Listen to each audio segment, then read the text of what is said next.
Tout débat, normalement, a des nuances. Rien n'est blanc ou noir.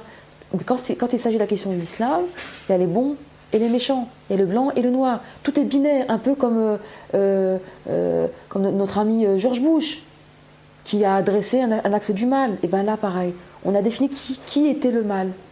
Et celui qui a le malheur de déroger à ce qu'on a défini comme étant le mal, ou c'est un islamophile, ou il a un double langage, ou il a quelque chose à cacher. Si on s'exprime mal, c'est qu'on est manipulé. Quand on essaie de s'exprimer correctement, on manipule. Quand on essaie de déconstruire le discours de l'autre, on essaie de se la jouer plus royaliste que les royalistes eux-mêmes. Donc finalement, on place le débat dans l'impasse. Peu importe ce qu'on fait, à partir du moment où on se décline musulman, forcément il y a anguille sous roche. Nolo. Ce qui est en train de se passer, c'est que le langage qui est utilisé pour stigmatiser soit les Arabes, soit les musulmans, en général ils sont confondus, ce qui est une connerie. Les arguments qui sont choisis, moi, me rappellent beaucoup les arguments qui étaient choisis avant pour stigmatiser les juifs. La figure de la haï, maintenant, c'est le musulman et l'arabe avec les mêmes arguments. Ces gens-là ne sont pas français, c'est ce qu'on disait des juifs à certaines années. Le même langage est utilisé. Les juifs, là, les gens n'osent plus se lâcher quand même. Voilà, au moins, on a gagné ça. Mais sur les musulmans et les arabes, ça y va. Jamais ils ne seront assez français. Il faudrait qu'ils fassent la preuve et la preuve et la preuve.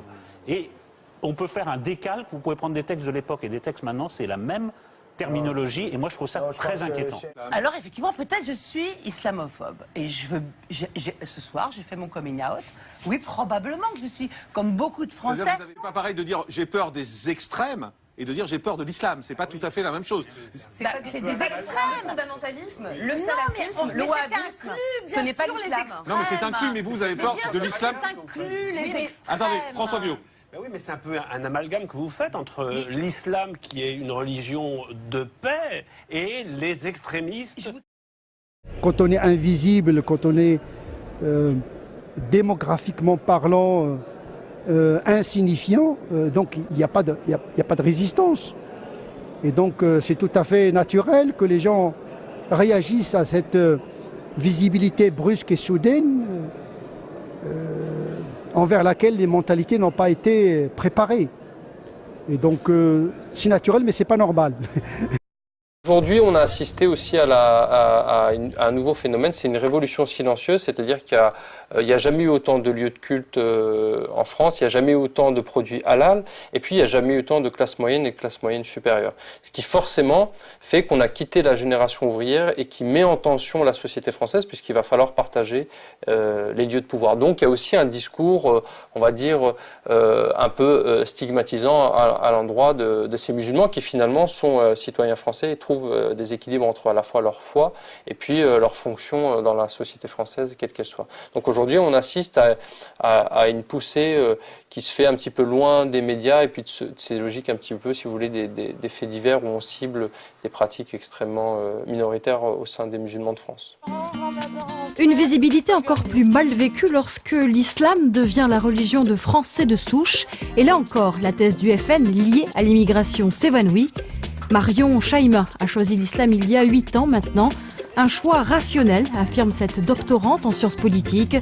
Son choix, accepté par ses proches, a posé problème à son travail. Tout a basculé lorsqu'elle a été mutée il y a quelques mois dans un magasin à Franprix des Champs-Élysées. On l'avait alors prévenue de ne pas porter le foulard pendant ses heures de travail. Mais même après s'être exécutée et avoir fait preuve de compétence, le conflit arrive le jour où elle demande une avance sur salaire à son supérieur hiérarchique. Moi, je pense que la laïcité à la française est une chance pour notre religion. C'est la laïcité qui nous garantit notre droit à pratiquer notre religion. Quand il y a des conflits comme ça, on s'adresse à la laïcité. On fait parler la laïcité. Et cet ensemble de lois malheureusement, les musulmans, dont la plupart ne font pas parler la loi. Donc on laisse parler les gens, les citoyens, mais on ignore un petit peu comment, c'est-à-dire activer la loi. Mais la loi, elle est contre l'islamophobie. Il suffit de l'interpeller. Et donc, je dis toujours que la laïcité, que beaucoup de nos co-religionnaires n'aiment pas, je dis plutôt à la française, est une chance pour notre religion, parce que dans un pays où la majorité n'est pas musulmane, on peut avoir la garantie de pratiquer notre religion, d'avoir nos droits dans la dignité. Interpeller la loi, c'est précisément ce qu'a fait Samir, lorsque, à son tour, il a été confronté à ce qu'il est difficile de définir comme un acte pur et dur d'islamophobie, mais qui en tout cas reste empreint d'un préjugé certain. L'affaire a défrayé la chronique au Ramadan dernier. Tout a commencé le jour où un des chefs de service de la mairie de la ville de Gennevilliers s'est rendu dans un camp de colonie où exerçaient Samir et 3 de ses collègues. Ce jour-là était aussi le premier jour du Ramadan. Et à la table du déjeuner, les animateurs ne partagent pas le repas. Une attitude incompatible avec le contrat de travail, estime le responsable. Un contrat qui stipule que les animateurs doivent s'alimenter convenablement pour assurer leur mission. Du coup, les animateurs sont licenciés puis suspendus. Mais Samir ne compte pas en rester là. Après les services d'un avocat et une polémique dans la presse, l'article ambigu a été retenu. Comment peut-on lutter efficacement contre l'islamophobie aujourd'hui ?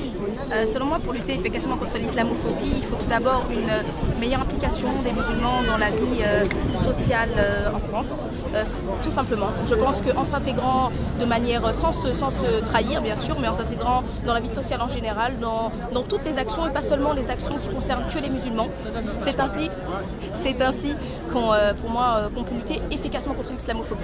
C'est agir plutôt que réagir. Comment expliquez-vous cette indifférence des médias à l'égard des agressions des femmes voilées ? L'indifférence des médias, elle s'explique selon moi... Ah ouais, bonne question. Pour moi, elle s'explique pas. Enfin, c'est ça, c'est dur à dire, elle s'explique pas.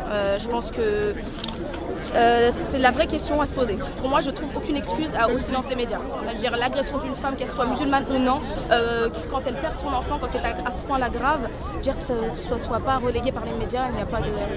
Pour moi, je ne pourrais pas répondre à cette question. Comment expliquez-vous cette indifférence des politiques à l'égard des agressions des femmes voilées ? La différence des politiques, selon moi, elle est stratégique. C'est évident qu'aujourd'hui, on est dans un climat où pour se faire entendre au niveau des médias, il faut frapper sur les musulmans. Je pense que là, c'est plutôt clair, on peut le voir souvent. Frapper de manière symbolique, hein, bien sûr. Donc pour moi, je pense qu'il n'est pas politiquement intéressant, pour certains, de défendre les musulmans. Je pense que les musulmans ne sont pas assez impliqués souvent au niveau du vote, au niveau de la vie politique, et donc personne ne trouve intérêt à les défendre, tout simplement.